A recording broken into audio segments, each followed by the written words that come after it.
What's up, YouTube? It is Sunday, May the 20th, the week after Mother's Day, and we are back. We're back. It is. Let me turn this off in the background. I can pull up the chat. Cindy Andrews is here for the party, it looks like. Beer 30 has started. What is going on, gentlemen? How is everyone? Getting my little end taken care of here so I can see what exactly is going on and be a friendly participant in this conversation that we're having. So we'll get started. Roll call. Who's in the chat? CD Andrews, good to see you, sir. I feel like you have been tossing me too much cash.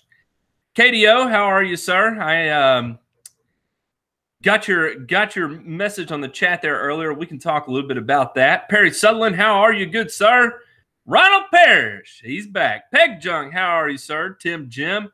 Rado, the man of Hawaii. Hawaii. Alfred, how are you, good sir? Tom Reed, Telly Coleman, John Ware, the lawn care nut, Alan Hain is here, doing nasty things to the yard. Connor Ward, how are you, sir? Lush Lawns, some lobster and steamers. Only you, sir. Only you. Earl Manley, I'll tell you exactly what my lawn looks like. It looks really good. Front looks good. Back looks good. In my opinion, the back looks better because I love Bermuda grass. Michael Moore dropping the ENC hammer. David, how are you, good sir? Tom Reed, Jay Wyra, Rob Hawkins, the Matt Factor. Mr. Michaels, how are you, sir? You got a strong first name. Mr. Winnings from Fort Worth, Texas. Hey, yo. Listen to this. I like this question from T. Winnings right here. Is it possible to have RGS or Humic next products cause striping in your yard? Example, if I was not careful applying fertilizer, I might get greener areas. T. Winnings, yes, sir. Absolutely. Absolutely. It can happen. And what's weird is that you probably won't see it at first, but it's going to be one of those things like if you let it go 6 weeks, 8 weeks after an application, you'll begin to have this area that may still be performing at a better rate than one that did not get treated correctly. Walk 1355, how are you, sir? HD Movie Source, Brian Reese. HD Movie Source, my man from England by way of North Carolina. How are you, good sir? Stephen Mass. Dennis Griffith. Thomas Ridiculoso. Hey, buddy, I'm glad you're no longer lurking. Welcome to the chat. Lots of good things go on in here. It gets wild. Time for a tow behind gangrilla triplex for the Bermuda. That's right. A triplex is where I'm thinking I'm going. Somehow I've got to convince my wife to let me spend that amount of money on it. Maybe this time next year I'll buy a triplex. What do you think, Ray? Do I go Toro? If I get a triplex, do I go Toro or do I go Jacobson? It's the million-dollar question. Mr. Mullins is Matt Foley, and he lives in a van down by the river. Julian Stana, hey, Matt, quiet grass. I have a bunch. Is there any other way besides killing off portions of my fescue yard in Pennsylvania? Jake the Lawn Kid said about applying FERT monthly. Jen's husband, Matt Stana. There we go. Okay, Matt Stana. Strong name, sir. Strong name. Okay, push the easy button. When you're dealing with quack grass, okay, first off, I don't have to deal a lot with it here in Knoxville, so I'm not going to be able to give you just a ton of advice. If I do come across it, there are definitely some things I want to experiment with it with. In particular, I would be really interested in Pilex and Tenacity, how those two work on quack grass. The other one would be more of a product like Fusilade. I'd be curious how Fusilade does with it. Maybe a combination of something like Fusilade and quinclorac. Quinclorac probably isn't going to do a whole lot for it, but maybe even also, Pilex sulfentrazone combination, something like that. it would be a bit of an experiment to try and figure it out. I don't know anything in particular that will control quackgrass other than nuclear options. Hate to be the bearer of bad news, but that's all I got. Like Jake the Lawn Kid said about applying FERT monthly, I like that idea of, you know, trying to go for this competition deal here. But, you know, I don't know. I don't have a surefire answer for you there. Michael Tuma, back to nature, palms and trees. Let's see here. Andrew Berry, the Lawn Forum, checking in. My gentleman over at the Lawn Forum. There's a great group of guys there. From Fresno, California. My goodness. HD Movie Source, blanket sprayed heavy over the winter to kill weeds like crazy. Oh, boy. What should I do if my Bermuda is still dormant or dead? I have patchy green up. Do you think I killed the Bermuda? HD Movie Source, where you're located in North Carolina, you're probably going through winter kill where it had just, you know, it was probably damaged by the cold, and then the effects of the cold were likely exaggerated from the heavy herbicide applications. Do I think you killed a Bermuda? The chance is there. I honestly don't know, but I would say that's a real thing.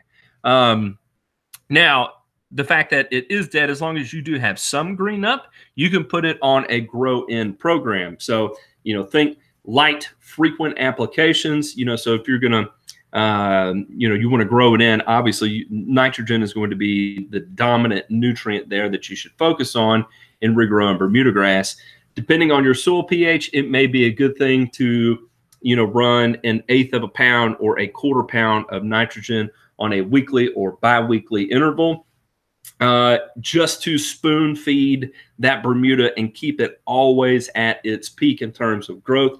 And that would also be in its ability to laterally spread. So get ready to sharpen your mower blades, keep them sharp, and fertilizer, fertilizer, fertilizer, fertilizer, fertilizer. What's more important than the amount of fertilizer is the frequency. So you can back way off on your rates, back way off, but keep the frequency up there. Hope that helps. Toro, Toro, Toro. Everybody tell me Toro Triplex. No love for the Jacobson, man.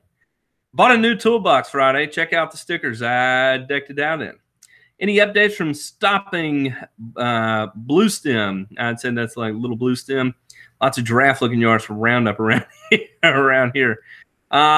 For King Ranch blue stem, no, Barry, I don't think there are any good ones. If I had to guess, you know, I know beforehand when, you know, we were dealing with blue stem, you know, in Mississippi and stuff, it was the MSMA game. So nowadays, I think your best bet is either going to be wicking Roundup or it would be purely experimental, but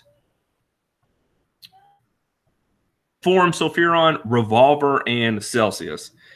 Those two. I've never really had much luck with Celsius on blue stem. I've tried it. I have not sprayed a lot of Revolver on it, so I don't have a firm answer for you. Moving Shrub, Phil Cagle, how are you, good sir? How are you? Cary, North Carolina. I can't put links in the chat. Is there another way to share a photo? Yeah, you can put a link in the chat, man. I can go to it, or you can shoot me an email at thegrassfactor@gmail.com. I can put it into the chat. I'm fairly certain. I'm still playing with going with some Screaming Green.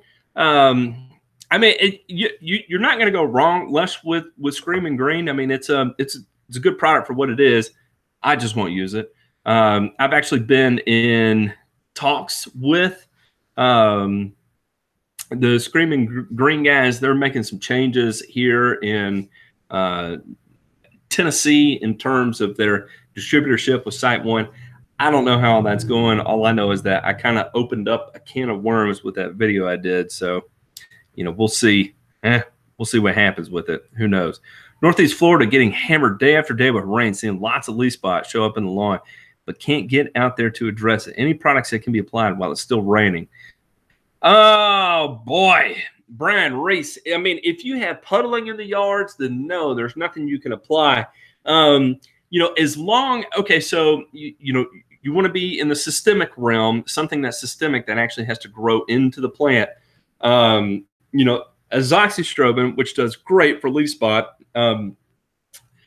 Azoxystrobin is systemic, so you can apply it and it can be watered in, and it will increase the efficacy of the azoxystrobin. So there, if you got an hour window without rain, even a 45-minute window without rain, go ahead, get your azoxystrobin down, let it get rained on, you'll be good to go. Gene, I did not get enough rain. I got 3/10 of an inch and sure could use a lot more. My advice to Jake the Lawn Kid on quack was to mow lower and often. Try to mow it out of there culturally. There you go. This quack grass does grow fast, and tall, quickly. Keeping it low is going to stress that plant. And ultimately, if you're dealing with a cool season grass that can tolerate lower mowing, you can outcompete it. It's a good call. Good call, Alan. Alan, hey.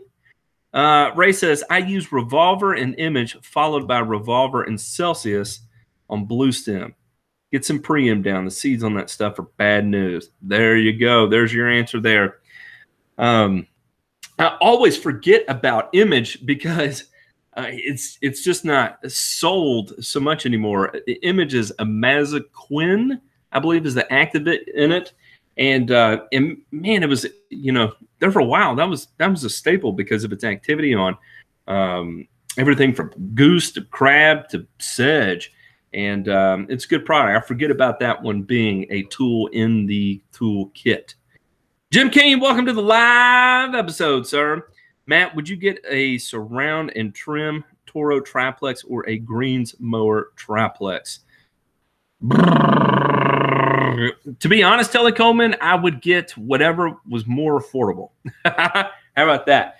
Really, it would come down to hours on the machine and, you know, what the price point was. I'm not a rich man, so I'm not going to be out there throwing around money like a rich man. You talked about running low rates of triclopyr and quinclorac to treat black medic and other weeds. What impact will this have on creeping fescue? Lawns 80% tall fescue, 15% creeping fescue, 5% GRS. I don't know. Oh, bluegrass. I see there. Okay. I was not. If you're referring to my video, I was not running low rates of triclopyr and quinclorac. I was actually running a reduced rate of triclopyr, but a full rate of quinclorac. On creeping fescue, it's probably going to be hard. So pay attention to the daytime temperature. You want to be able to treat it while it's still cool outside. So early mornings, late evenings as the sun's going down are going to be the two times to time that. The other thing that could be an issue, and you have to keep this in mind when you're using triclopyr, is the potential for volatilization. So Monday treatments, early morning treatments that where your temperature is going to spike into that 85, 90 degree weather, you have a high potential for volatilization to take place. If you're not familiar with volatilization, it's where triclopyr in an ester formulation, or even just the formulation of triclopyr in general, it will begin to gas, and as it rises, it can reach things like the tree, tree leaves, the canopy of tree branches, and as that gas hits it, it will ultimately be taken in by the tree and can cause some growth struggles. And it's a bit of a nightmare. So just keep that in mind. Volatilization is a real thing. Lord. Have a lovely Saturday. See you there. John T., good luck to you, sir, man. That's that sounds like a tough thing to go. Connor, you're the drug dealer of Lomo people. I love that. Hashtag rule breaker. That's what I'm.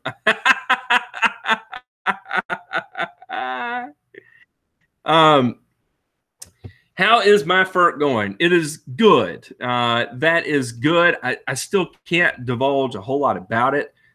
Just know that everything is still moving forward as planned. Again, probably closer to the end part of this year before that becomes like a real viable thing. Still new. What does it mean when your Bermuda runners grow real long and have hints of purple? Typically, peg junk, that could be a couple of things. Hints of purple just could be young Bermuda runners that have not reached an optimal temperature. It could be a lack of phosphorus actually made it into the plant. So you have this long runner and it hasn't been able to tack down in a new rooted area to uptake phos. So it could be that.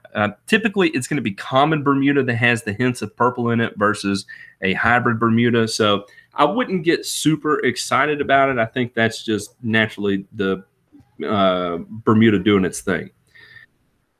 Let's see. Was trash release by better to go azoxy or propiconazole? To be honest, Stephen Mast, I would mix the two because it all goes into and the lawn care nut is coming out with an awesome fungicide ebook, a fungicide tutorial. And one of the things that is talked about in there, Alan Hain, is azoxystrobin and propiconazole. You get a group 11 and a group 3 fungicide. When mixing the two, you're attacking the disease from 2 different points. And because you're attacking from 2 different points, those are 2 different genetic mutations that have to take place in order for the disease to become resistant to the fungicide.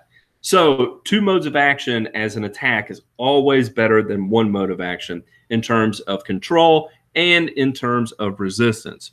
Hope that helps. Just totally nerded out. All my favorite lawn care doctors are here. Matt, Connor, Alan. I just went to my wife, Getty, and told her. She accused me of being a 12-year-old Beaver fan. That's funny.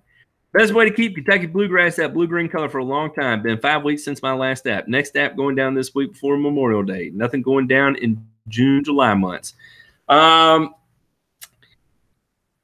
Well, Ronald, really it all comes down to soil performance. So the higher the performing of the soil, there shouldn't be an issue with maintaining the color for that amount of time.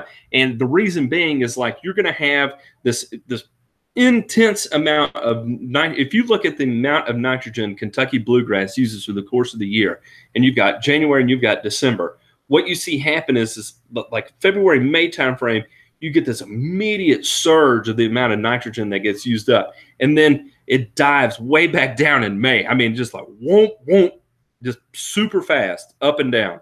And so with the plant not using a lot of nitrogen from May through August, in August, you'll get another spike or so. What are you doing, Alan? What are you doing? In the fall, it'll spike and dip again. It's not going to spike quite as bad as it does in the spring. So because that area there where the plant isn't using a lot of nitrogen, as long as there's a little bit in the soil, typically that's going to be sufficient to maintain color. Really, the name of the game in June and July timeframe is doing whatever it is you can do to mitigate disease. So I would put more emphasis on keeping things mowed and in your water management program. That's really going to be your best thing there. Forgot to mention about the sandy soil. Would think also adding clay for water retention in my question. Also, the yard shall now be referred to as sand trap. Had to get the movie reference in. What is going on in here? I can't thank y'all enough. This is so silly. I can't thank y'all enough. Thank you so much. Okay, for sandy soil, the magic to it is carbon. Porous carbon is one of the more amazing things because in sandy soil situations, it actually interrupts the flow of water through sand. What is going on in here? My goodness. Carbon actually interrupts the flow of water through sand. Oddly, in the other way, when carbon is in clay, it actually speeds the perking of water. It's going to move that pore space deeper to allow it to work its way in. So sandy soil situations is draining too fast, carbon. No torrential downpours, just steady. Magical and super persistent and lethal to many ways. That's right. That image is on every big box shelf here in SoFlo. Alan, one thing to keep in mind, Image in Florida is actually atrazine. Image to the rest of the world is actually imazaquin. There's two different active ingredients. Pretty interesting how that all works out. Jim Beveridge, Jim and Judy up there in Ohio. What's that? Avon, Ohio, I believe y'all are. How about them apples? Really about spraying a little volume. Do you think multiple RGS sprays would be better at 1 ounce per 1,000 or one big spray? You know, that's a great question, Walker. I mean, you guys are awesome. You guys are awesome.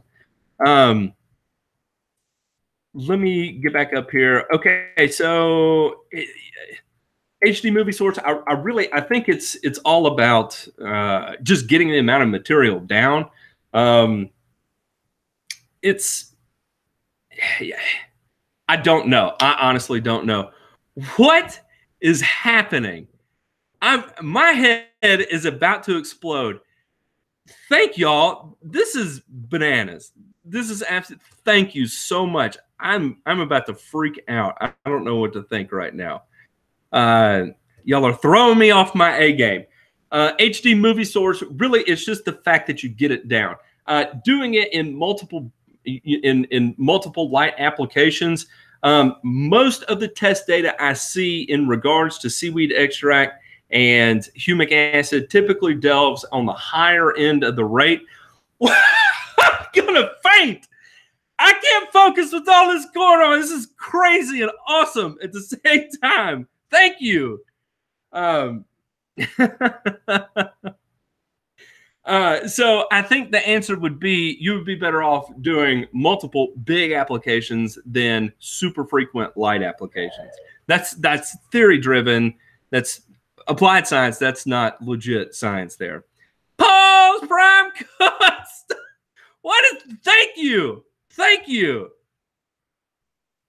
If I'm going to use a pre-emergent in the fall due to Poa annua, what's the latest I can seed rye in? Once Poa dies, I want to thatch and overseed rye. That is a great question. Okay, so you'll have to check the label for something like prodiamine. I believe it has an 8-week reseed interval from the date of your application to the day you can overseed, in particular with perennial ryegrass. I know the varieties we have down south are very, very, very powerful. And my goodness, I can't. This is. Thank you, thank you. Thank you so much. Okay, so yeah, you can put down the pre-emergent in the fall, but make sure you time it in such a way that you still have time to get your ryegrass down and able to come up. So, you know, however you have to work that timing out. I will tell you, it would be a bit of a timing nightmare. Another thing to keep in mind is that you may want to do the application of prodiamine in like August, so that way in October you can still seed your perennial ryegrass if you can still establish, you know, perennial ryegrass in your area in October. I'm guessing, I'm giving you a hypothetical. But you know, thank you. I am freaking out. I may be buying the triplex mower next week. I don't know what's going on. This is crazy. I haven't scrolled down far enough for me able to read this. Thank you. I have a Bermuda yard that is straight popping right now. Just have a small amount of yellow nut sedge. What can I use to focus kill it? Walk. I would use Monument. Got to go Monument. Monument causes very little discoloration and just does a tremendous job on nut sedge. Some of the other options would be Solera. I think Solera would be a good one here because it doesn't do as much damage either. So I would steer you, mainly I would steer you towards Monument, maybe Katana, and then Solera. I think those would be my top three there. Thank you. Thank you. This is, thank you. Thank you. My goodness. My goodness. Got any experience or advice for chamber bitter, gripeweed, post-emergent control? Already using isoxaben for pre. Thank you, Connor. Man. Okay. Thank you. What is going on? Thank you. Is there something in the chat I'm not aware of that's going on? This is bananas. Yes, for chamber bitter and gripeweed. So I like Battleship 3 from Helena because it's that fluroxapyr, dicamba, 2,4-D type, mix there. You want something that is going to have more effect on woodier plants. Think of chamber bitter. You get down in that root system, and it's particularly woody. So fluroxapyr in general works really, really well on chamber bitter. So Momentum FX2, just keep in mind that's gonna damage your warm season turf slightly. It's gonna cause some discoloration. And fluroxapyr, again, discoloration of warm season turf, but for the most part, you should be okay.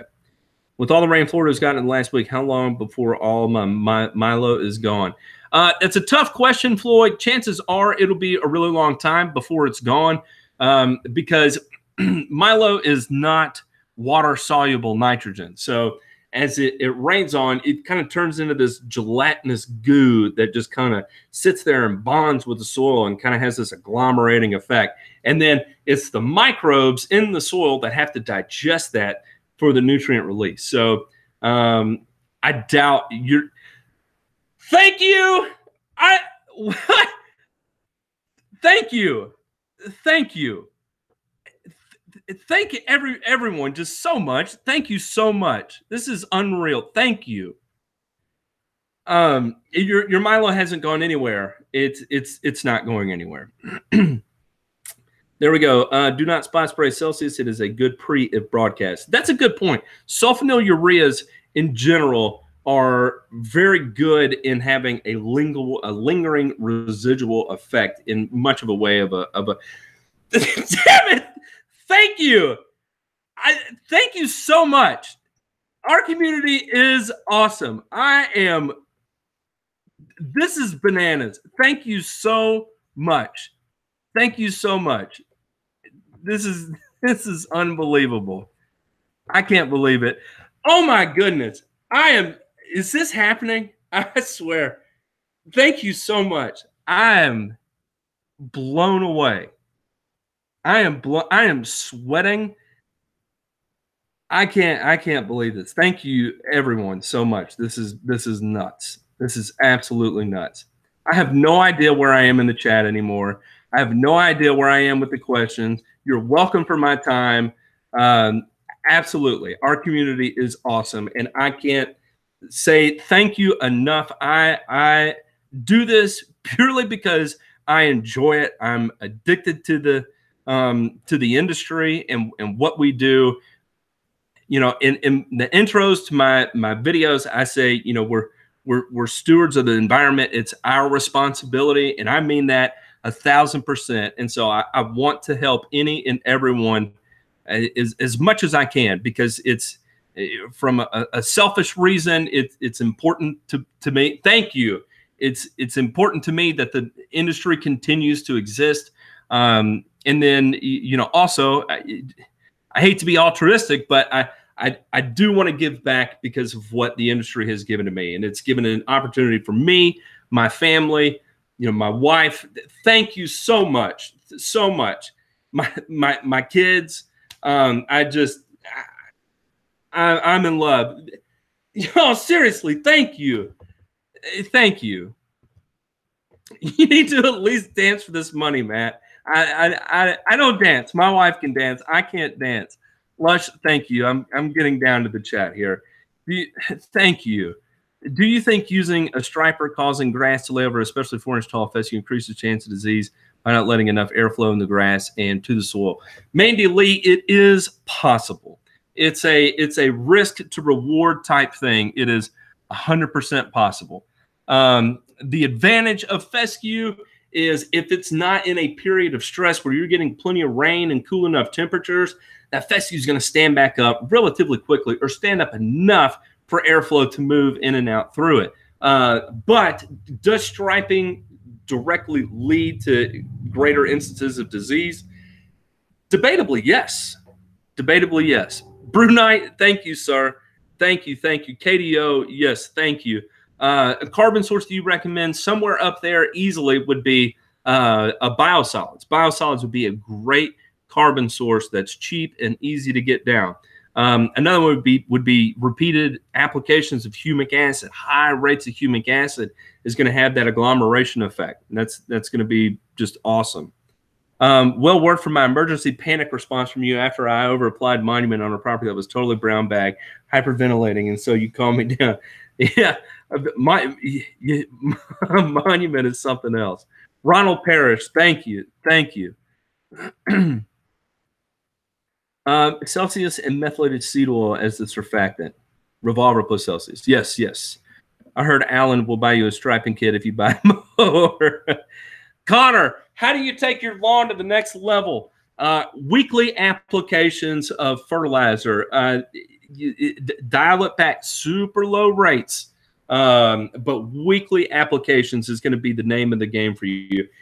Really, Connor, your lawn is already next level, so it would be harder to push more out of it when it's giving you everything it's got. Connor, if you had an imperfection in your yard, I would probably recommend some sort of change for you, and it would have nothing to do with the way you mow, because the way you mow is the reason why your lawn is as kick-ass as it is. But as far as your lawn taking it to the next level, it is next level. So you're there, brother. You're there. Brad Grossman, the biochar project is coming along. Realistically, it'll be the end of this year before that makes its way to the consumer and professional market. I'll update you with that as it goes along. Right now, the lawyers kind of told me to shut up about it for the time being. Tough to find Monument in small quantities for your DIY guys. That's true, Brian Reese. I would maybe check, eBay or something, see if you can find the individual use packets, because, that was ideal for backpack, style applications. That's really good stuff there. Glad to, right? Yeah, me too. It's neat to see the growth in the YouTube channel. I mean, this is just, it's amazing. I'm freaking out. I am freaking out. Gene, it is my haircut. Luis, thank you, sir. I appreciate that, Mr. Cardona. So you're saying I can seed a cool season fescue after putting down a pre for POA in the same season. I was talking about perennial ryegrass in particular, Jim. I don't know about fescue. I think that may have a 12-week reseed interval for fescue. So you'll definitely want to consult the label on that. But yes, can you make those applications in the same season? Absolutely. It's just there's a timing thing that has to happen there that's super difficult. Chamber bitters and mental disease.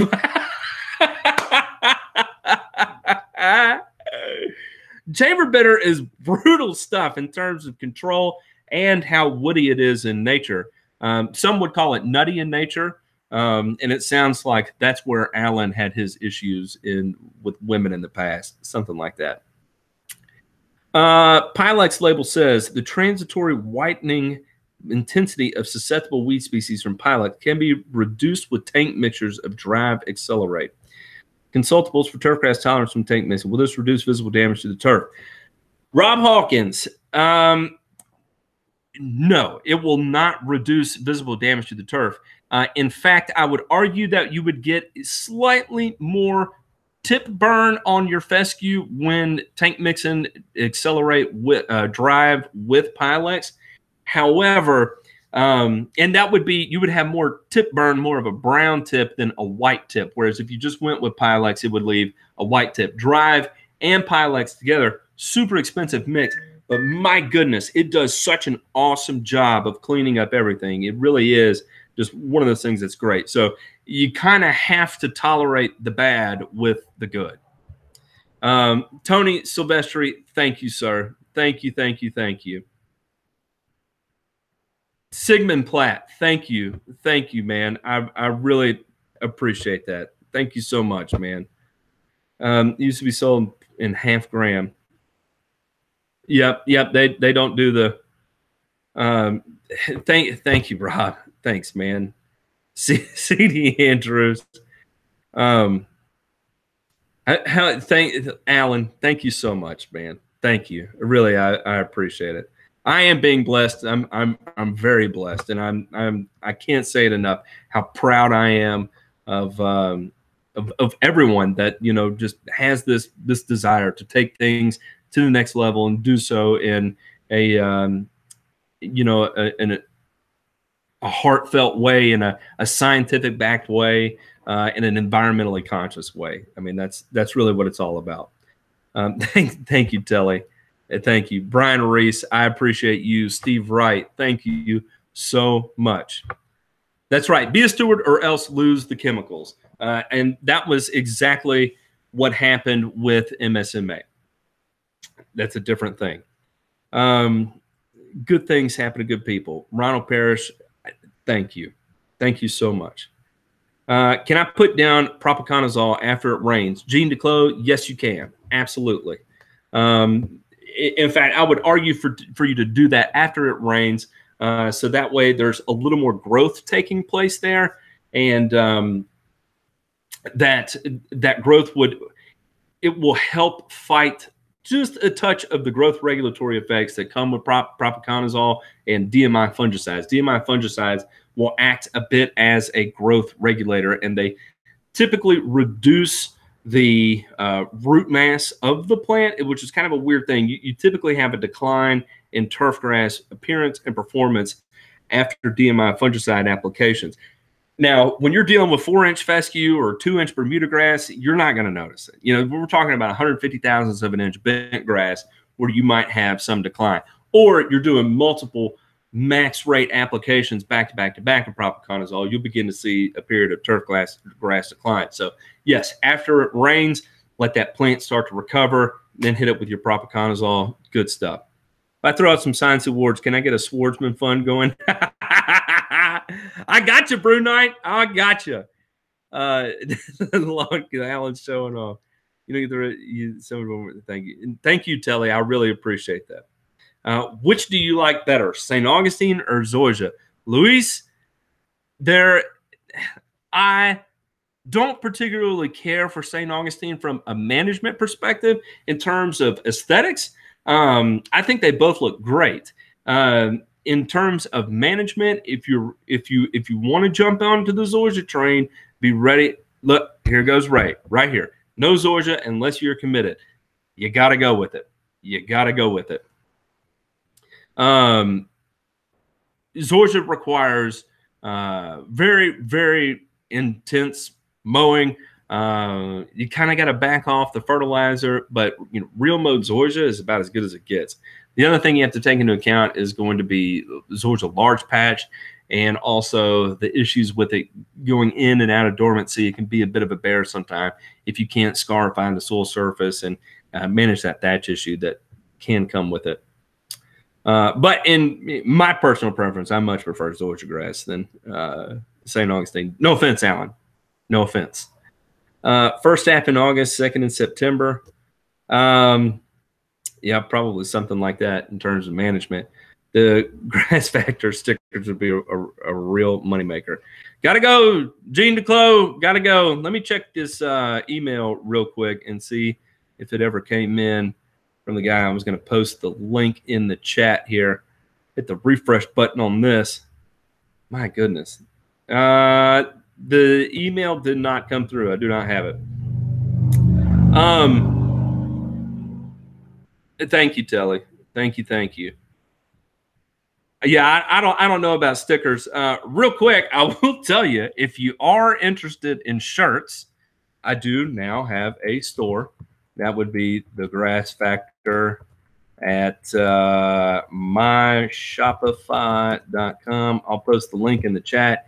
My wife is working on that.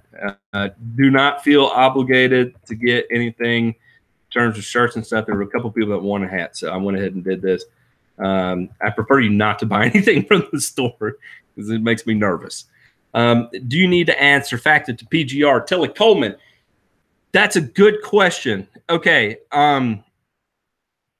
It all depends. So more so what I would be interested in, the whole reason to add a surfactant would be the distribution across the leaf surface. So yes, you would really enjoy adding a surfactant to your PGR. Also, drift reduction surfactants, I think you would really like that too. In my opinion, I love a good drift reducer, and just a cheap non-ionic surfactant is typically what I put down with it. It's good stuff. Oh, Alan's busting out the Macanudo for the weekend. There you go. There's a solvent and surfactant with the T-Nex. There you go. Take back everything I said, Telly. I personally do run a surfactant with my T-Nex, and typically I do a drift reducer with it too. So there's two different people that do it in two different ways. Thanks, Marty. I really appreciate that.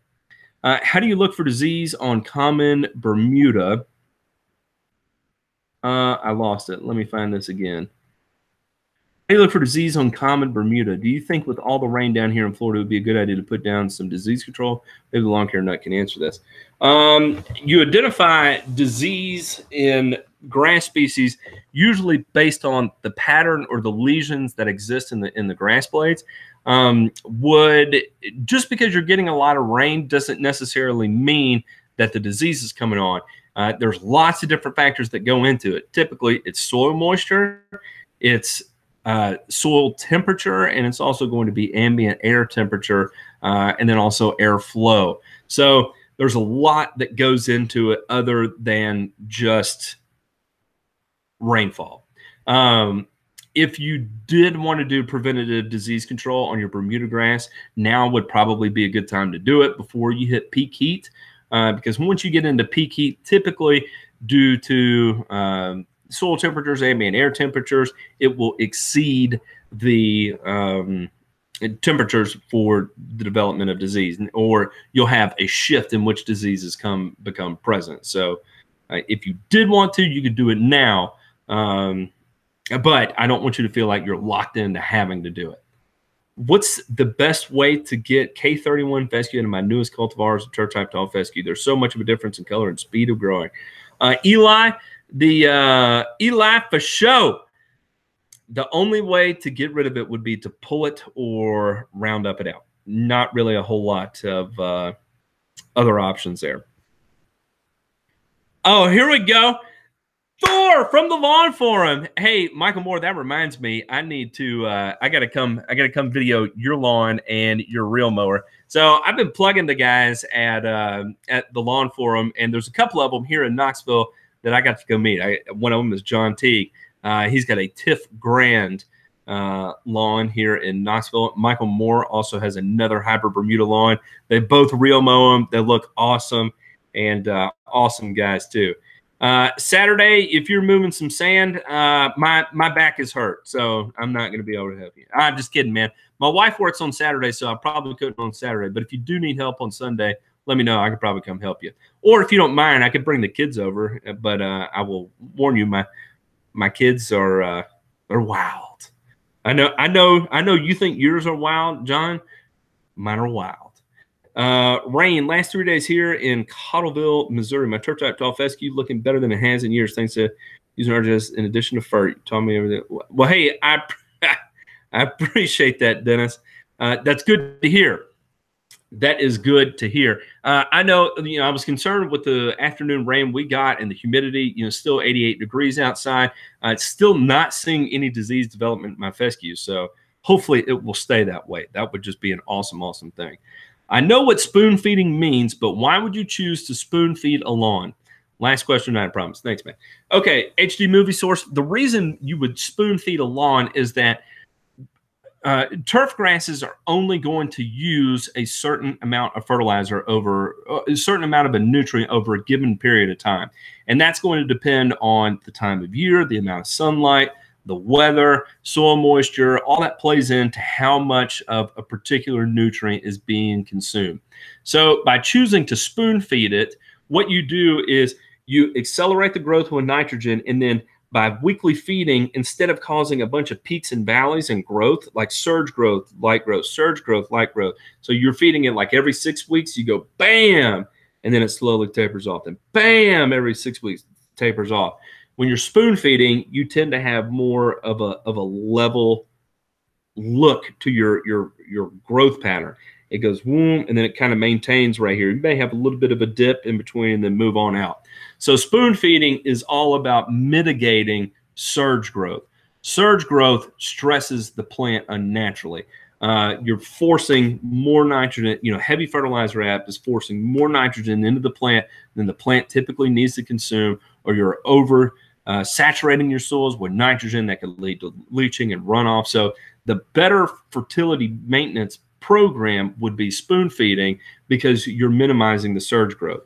Minimizing the surge growth means that the plant can focus more on root development and shoot development, and it would also manage what's called senescence, and senescence is going to be the natural aging of the plant that takes place. So spoon feeding manages all of those at the same time. So it's a safer play in terms of fertilizer. The problem is that you have to do it frequently. And that's what makes it difficult for professional people to be able to do that, is the frequency that goes into having to treat it. It's hard to be on a property every couple of weeks or every week. Should a fungicide be applied even if you don't see any trouble with your lawn going into the summer months? Ronald, no. So the whole reason you should apply a fungicide even preventatively would be a history of disease, or also the conditions are favorable for significant disease development. So you have to pay attention to your future forecast to be able to say, hey, I've got 8 straight days of 90-degree weather and 99% humidity, and 2 of those days are going to have afternoon thunder showers and nighttime temperatures are 65 plus. That has a very high probability of disease. And if you live in an area where disease is favorable to develop on, I know you have cool season grass to develop on your cool season grass, then it's time to go ahead and be preventative about it. So that's when you should do it. Just because you're going into the summer months, though, doesn't mean you should apply a fungicide.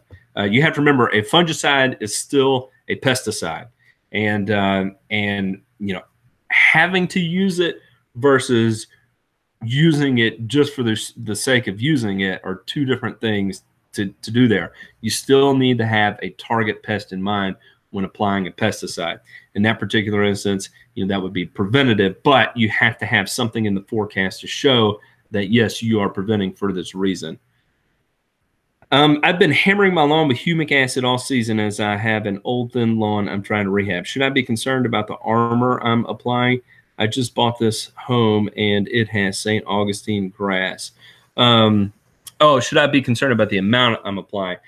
Brad, yeah, so there is going to be a limit on it. Okay, so when it comes to humic acid, I want to say most of the research showed that it's somewhere around 12 gallons to the acre of a 12% solution. Begins to you hit the point of diminishing returns where you're not creating enough of a positive impact to justify running that rate. You're not going to get the performance out of running that rate. So ideally, I would say that sweet spot would be somewhere in that 6 to 7, gallons per acre rate per year. Max would be 12. When you start exceeding 12 and maybe moving into 24, what happens is the amount of lipids that are contained in humic acids can begin to form a hydrophobic layer on the soil. But again, we're talking about 24 gallons to the acre. That is significant amounts of rates. I mean, that's basically spilling it. And I will tell you, even in spilled solutions, the potential is there for it to form a hydrophobic layer, but I've yet to see that, because I have spilled plenty of it, and the grass is still beautiful there. So there is a target amount that you don't want to exceed, but truth be known, nobody really knows where that is, or the time frame that it takes to hit that. Catbird feeder, how are you, ma'am? Picked up a bunch of MSM in case they try to take it. That's one of the ones I would not be surprised if they did try to take it. I've had it for 5 years in the front of my house. Was thinking St. Augustine in the rear of my property. Thanks. Well, hey, thank you, buddy. Thank you. Let's see. You should see my stripes from today's mow. Michael, I saw your backyard picture on Instagram. That was hot sauce. That was hot sauce. John Bates, how are you, sir? John Bates sounds exactly like his brother. That's a funny thing there. Shoot me a Voxer, John Bates, just so that way I can make fun of the way you sound, because I'm pretty sure you're copying your brother. Just kidding, man. Kidding. Brian Quick, you're in my neck of the woods, but we will have to meet up next time. I got to spend the day yesterday at LeCon. Oh, my goodness. 7 stitches in his forehead. I hope he's all right. It sounds like you got a wild child there, Ryan Quick. I know the feeling. I know the feeling. I had to super glue my son's head the other day where he fell off and injured it in ninja class. I know your pain, brother. I just busted toilets in the house by us. That's right. And yeah, like Ray was saying, Brad Gossman, the other thing too is that, okay, so when you're applying humic acid, you have to remember the critical component of applying humic acid is supplying nitrogen, phosphorus, and potassium. So keep that in mind, that you may be applying NPK, you may be applying humic acid, but the heavy lifting that's going to come with that humic acid will come from the NPK. Humic acid is not a standalone product. Humic acid is an addition to your NP and K. So just clear that up too. What kills Creeping Charlie? I've tried Triclopyr. Doesn't seem to be doing much to it. Anything else better to mix with it? Matt Michaels, if you're struggling with Creeping Charlie and Triclopyr, I would say something is off for your rate. If you want to shoot me an email with your rates, your mix rates, and how you're applying it, I'll take a look at it and see what exactly is going on there, because Triclopyr should smoke it. If it's not, something's off. Also, something you may want to add to your Triclopyr would be 2,4-D. 2,4-D and Triclopyr would be a good thing. We have another donation next week. The proceeds going to try. Puts the hardwood. Yeah, that's right. We need to send Ray a significant amount of money, because Ray is the man. He is the man. Mushrooms, fungicide, Conor Ward? No. Mushrooms are going to be the natural progress, the fruiting body that comes from organic material breaking down. Would a fungicide stop the development of mushrooms? Probably not. Fungicides are going to attack mushrooms are going to attack certain instances of disease development. Just because it. Thank you, Lush Lawns. Thank you, man. Thank you. Man, you don't have to do that. Thank you so much. Fungicides will likely not stop the development of mushrooms. How about that? Okay, y'all. It is 8:54. I'm gonna have to wrap this up. Y'all, this is the craziest YouTube live I've ever done. I cannot thank you enough. I almost can't believe this happened. It is just so wild. CD Andrews, thank you so much. Thank you to all of you. I mean, from the bottom of my heart, I cannot thank you enough. It is so surreal, unbelievable that it has all come to this point. And, you know, I look forward to the many years to come of continuing to do this. You know, wherever I intend to go with my life over the next 20 years, this is, you know, always going to be something that I do, because it means so much. It is just such a fun thing for me to do. And I really can't thank you enough. So to all of the biggest live show I've ever had, 105, 110 people that tuned in, thank you so much. Y'all all have a wonderful night. Don't forget to check out thelawnforum.com. The guys over there are doing things I only wish I could do. That's some next level stuff. And again, thank you so much for everything. I truly appreciate it. Blessings to all of you. Absolutely. Y'all have a wonderful night. Take it easy.